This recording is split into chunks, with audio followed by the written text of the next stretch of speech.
Yo guys, how's it going? My name's Umzi and welcome to the first episode of my series of how to play Fault. Now this specific episode I'm going to be covering how you can learn how to jungle properly without making any mistakes and you can manage to carry your team through the jungle, considering jungle is one of the easiest positions to win games from if you're going through solo queue. Now what I'm going to be going over throughout this whole video is going to be how to clear your jungle. So which path you should take depending on what champion you have or how the enemy scenario whichever scenario you're put in. So there's 3 different routes that you can go through. I'm going to be going through all 3 of those routes. Another thing I'm going to be going over is ganking. So when you should gank, when you shouldn't gank. The third thing I want to go over is the ward placements, where you should put wards and where you shouldn't, and when you should put them down. And I'm going to go over full clearing your jungle, so clearing every single camp rather than ganking, or should you go for early ganks in the lane.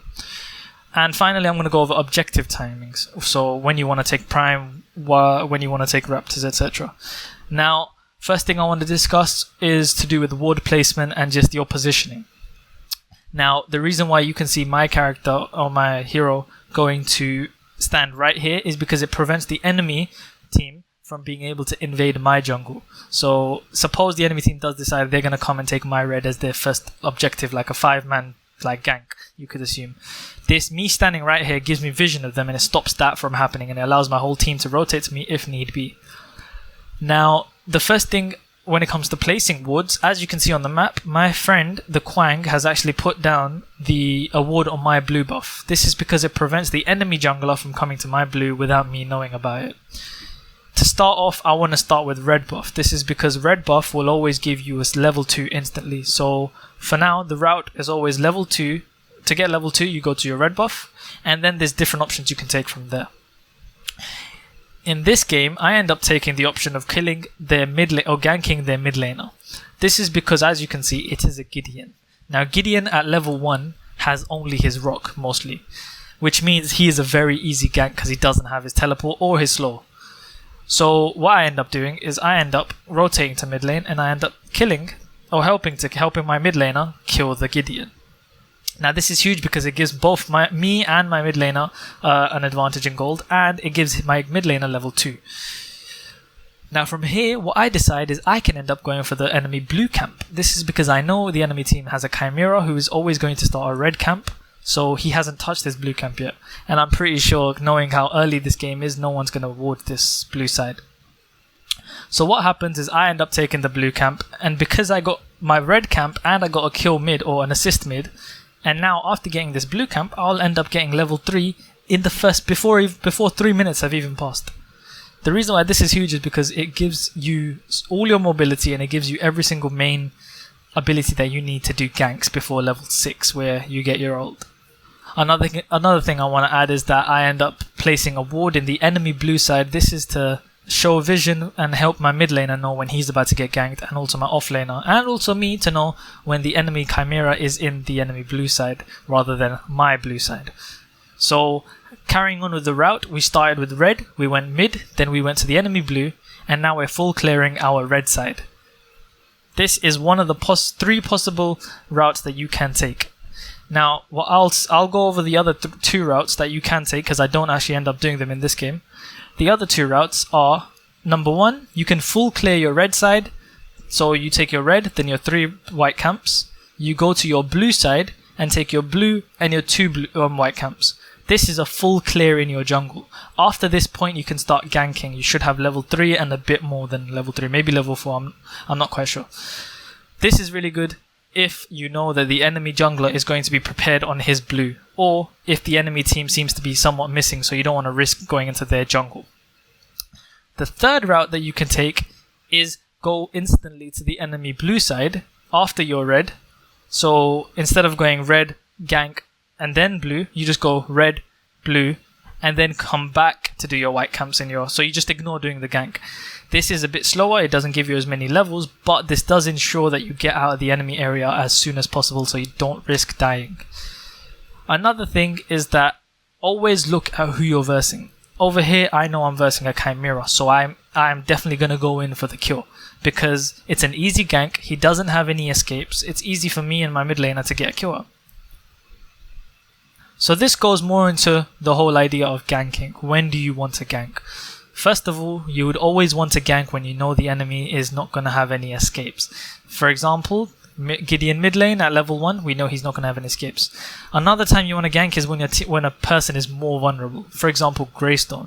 Greystone is someone that has an ultimate at level 6 which gives him a second life, you could say, at half HP. You don't want to be ganking him when that's up. So you'd rather want to focus him pre-6 or when you know that your offlaner has gotten rid of his ultimate. It's always best to do as much counter jungling as possible. It's really good to just get rid of the enemy's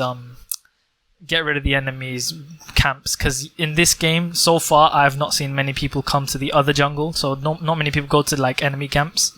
Plus it gives you extra vision so you can see from here, for example.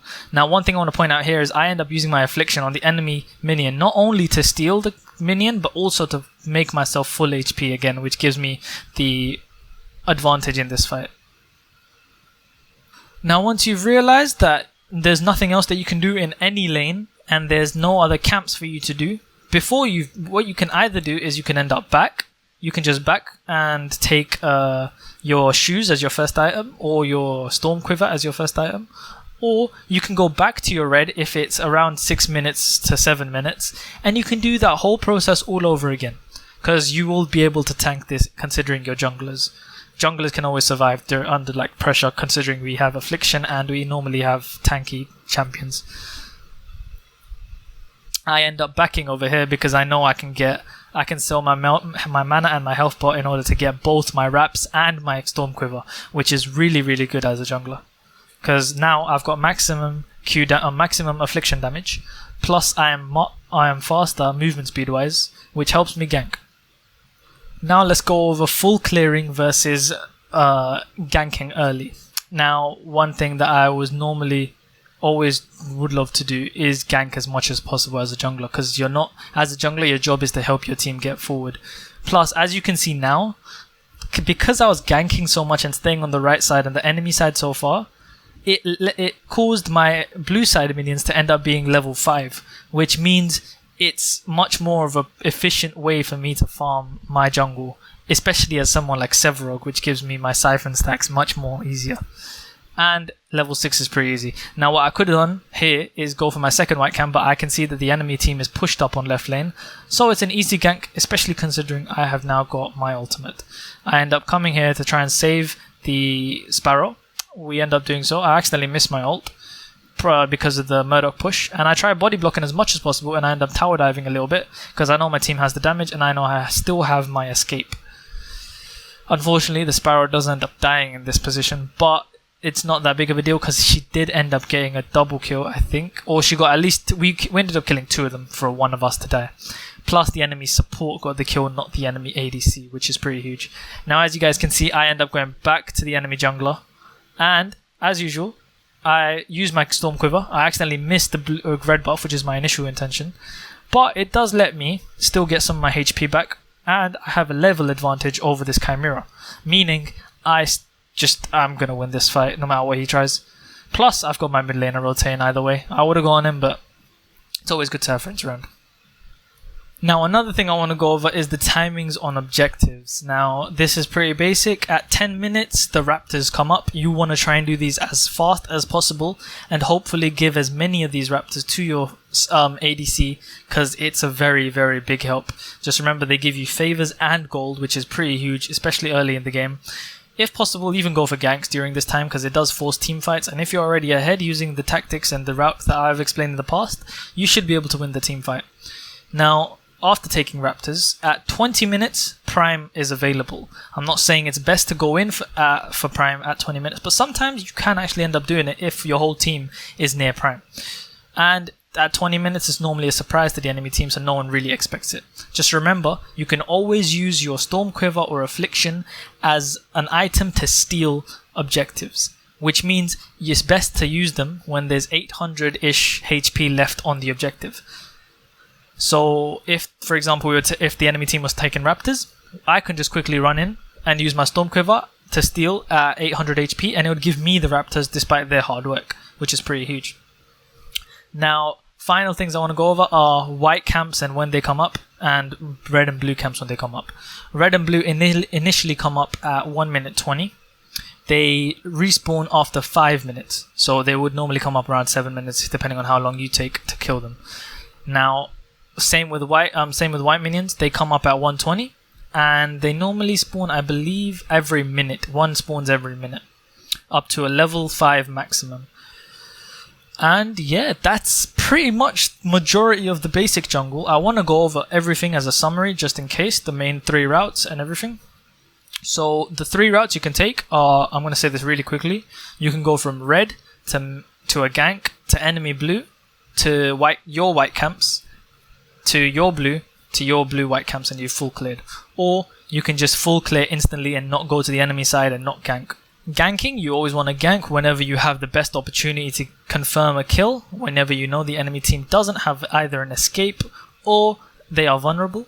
You always want to put wards down into deep enemy jungle in order to provide vision for both you and your team, and it helps you counter jungle. And finally, just always remember you are the tank of the team 99% of the times. Obviously, if you're playing a different champion, you're not, but you are the frontliner. You are the reason why your lanes need to win.